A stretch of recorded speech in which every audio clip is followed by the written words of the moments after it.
Tapi untuk kreatif ni, saya rasa dalam 20 kali saya cuba, hanya sekali sahaja yang dia macam tersalah detect ataupun tak detect langsung.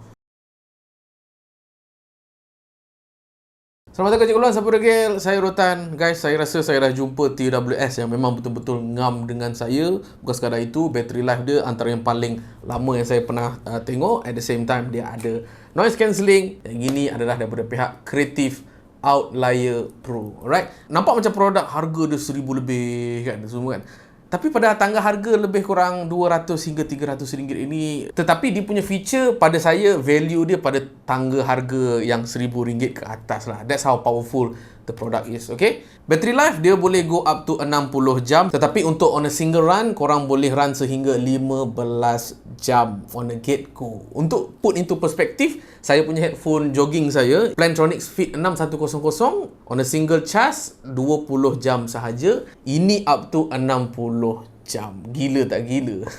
Perhaps waktu saya jog tu pun, dia hanya deplete bateri kiri kanan hanyalah 8% sahaja. That's how crazily good this particular product lah. Plus dia pun ada juga wireless charging yang tidak ada pada Tranya T10B saya dan juga Realme Buds Air 2 saya, right? Dan kenapa saya suka juga this particular model adalah disebabkan ini adalah TWS yang mana saya sumbat saja dekat dalam telinga saya rasa sangat-sangat selesa dan sangat-sangat comfy, tak macam TWS yang lain-lain. Orang duk kata, oh sebab dia punya TWS besar. Saya ada juga review yang TWS yang lebih kurang sama besar tapi tak sama selesa macam this one. Dia memang rasa secure. Saya pun pernah jogging dalam masa 1 jam setengah. Oh, bila dah mention saya jogging ni, dia pun ada IPX5 sweatproof rating lah. So korang yang memang heavy buat sports ni, memang this is the perfect model untuk you guys lah.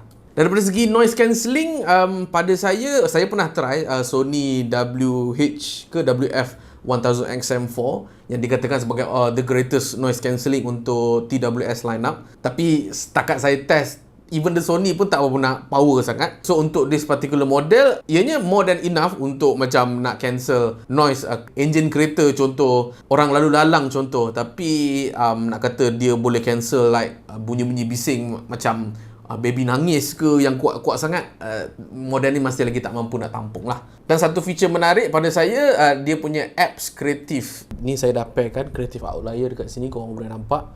So bila dah dia connected, so baru kita boleh access contoh macam equalizer. So yang ini saya dah equalizekan according to saya punya sound signature saya lah. Bass saya heavy sikit, treble saya pushkan lebih sikit, and then dia pun boleh pilih juga preset-preset yang korang nak kalau korang tak ada masa untuk buat benda ni.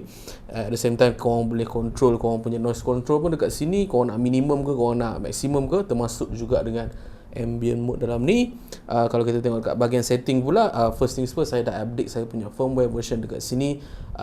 Make sure korang pun update juga. At the same time, kalau korang nak main game, korang nak make sure audio korang sangat responsif, so korang boleh onkan low latency dekat bahagian sini. So saya bagi pujian tinggilah kepada pihak kreatif sebab simple, sangat-sangat simple dia punya apps. Dan korang pun boleh buat juga custom buttonnya lebih kurang macam ni, double tap, sini semua, triple tap, long tap dan sebagainya. Sangat-sangat simple guys. Tapi saya pelik gila, walaupun dia ada option untuk kita letak low latency mode pada apps kreatif itu, saya dapati kalau tak onkan mode itu pun saya rasa macam memang sangat-sangat low latency. Saya agak mungkin nilai numbers dia lebih kurang 50 to 60. Lagi-lagi bila kita onkan low latency. Tapi saya tak rasa beza sangat. For sure, it is better untuk korang onkan low latency mode. Tapi tanpa low latency mode pun sudah okay, cun melecun. Dan daripada segi touch control, saya rasa ini adalah TWS pertama yang macam susah gila untuk saya tersalah tekan mana-mana butang. Contoh macam kalau kita nak onkan noise cancelling kan, kita tekanlah 2 kali, tap. Untuk TWS lain, kadang-kadang dia-detect play previous song ataupun buka Google Assistant ke apa kan. Tapi untuk kreatif ni, saya rasa dalam 20 kali saya cuba, hanya sekali sahaja yang dia macam tersalah detect ataupun tak detect langsung.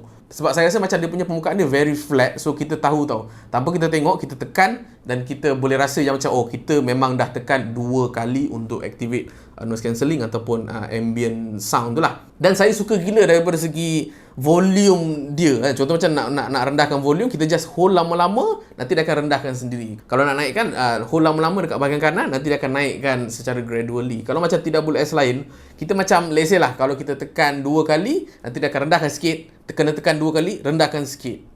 Lagi banyak kita tekan, lagi banyak dia cenderung ke arah error lah, senang cakap. Dan for sure saya akan sembang berkenaan dengan dari segi sound macam mana Cikgu Luan. Okey, pertama sekali mula-mula saya gunakan macam awkward sikit sebab saya rasa macam alamak ni TWS ni macam a bit flat je kan, rasanya macam agak mendatar sikit walaupun dia agak bass heavy. Tapi lepas saya test selama seminggu, saya pun test untuk dua phone iaitu Asus ROG Phone 6 dan juga Samsung S21 saya sebab yang itu saya bawa jogging.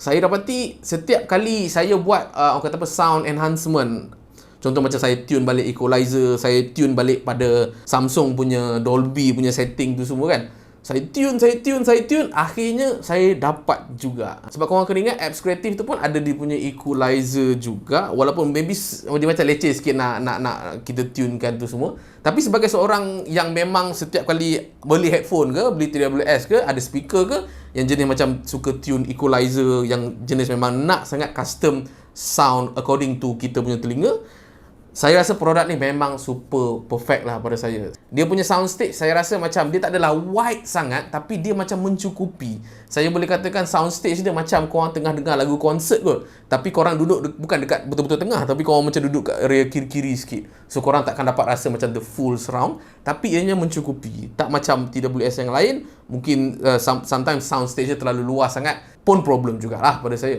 Tapi saya dapati daripada segi treble dia, lagi-lagi bila kita main cymbal tu kan, tu kan. So model ni saya rasa macam dia punya kadar decay ataupun kadar, orang kata apa, kadar dia bergema tu macam susah sikit lah untuk saya tune. So saya banyak spend time untuk tune yang bahagian itu saja. Tapi at least saya dapat tune jugalah according to pendengaran saya lah. Tapi kepada you guys yang sangat-sangat suka benda-benda yang bass heavy ni, this particular product memang by default memang sangat bass heavy, memang sedap. Dan bass dia tu dia macam sekata throughout the whole equalizer range lah. Maksudnya dia bukan sekadar on a low frequency saja, tapi dia boleh ke arah mid jugalah dia punya bass tu, so that kita rasa bass tu memang sangat menyeluruh. Macam tak silap saya, Sony 1000XM4 tu bahagian low dia macam tinggi, so that dia separate dengan mids. Dan mana satu yang okey, mana satu yang tak okey, kalau depend pada orang. Tetapi pada saya bass untuk model Outlier Pro ni kenalah dengan telinga saya, sedaplah didengar.